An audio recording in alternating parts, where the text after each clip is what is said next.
Kidney রোগের রোগীদের তো অনেক ধরনের খাবারে নিষেধাজ্ঞা থাকে, একদমই নিষেধাজ্ঞা থাকে। আর সবজিটাও হয়তো পানি ফেলে খেতে হচ্ছে, এবং নির্দিষ্ট কিছু সবজি দেওয়া থাকে। তো তারা কিভাবে ঈদটাকে ব্যবস্থাপনা করবে, বা রেড মিটটা খেতে চাইলে কিভাবে খেতে পারে তারা? রেড মিটের বিষয়টা হলো, যদি এমন হয় যে ক্রিয়েটিনিনটা রেইজিং, তাদের ক্ষেত্রে আমরা প্রোটিন রেস্ট্রিকশন দিয়ে থাকি, হয় 40 গ্রাম, 30 গ্রাম, অনেক সময় 20 গ্রাম এরকম।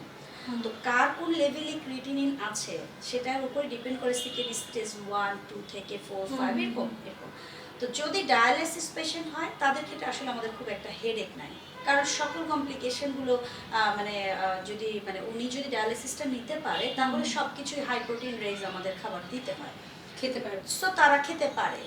তাই বলে অনেক না, আমি সবকিছুই বলেছি যে অবশ্যই পরিমাণটা অনেক বেশি পরিমাণে না, মানে বাটিতে বাটিতে না, এবং অবশ্যই তার চিকিৎসকের পরামর্শ নিয়েই খাবে। সেই কন্ডিশনটা তো সেই মুহূর্তে আছে কিনা, কারণ একটা জেনারেল ভাবে বলা যাবে না যে খেতেই পারবে, তো সেদিন তার খারাপ অবস্থা, সেদিন সে হয়তো শুরু করবে, এটা করা যাবে না।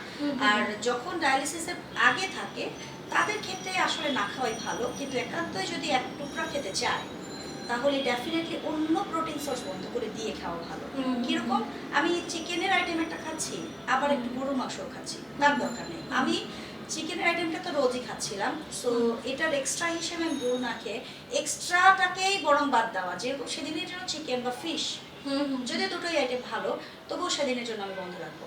যেহেতু আমি এক টুকরা বা দুই টুকরা, যেহেতু এটা একটু বেশি প্রোটিন থাকে, আমরা এই ধরনের আইটেমটা নিতে চাই, সো সেটা যদি আমি নিয়েও থাকি তাহলে আমার বাকি প্রোটিন সোর্স অফ করে দেওয়া ভালো।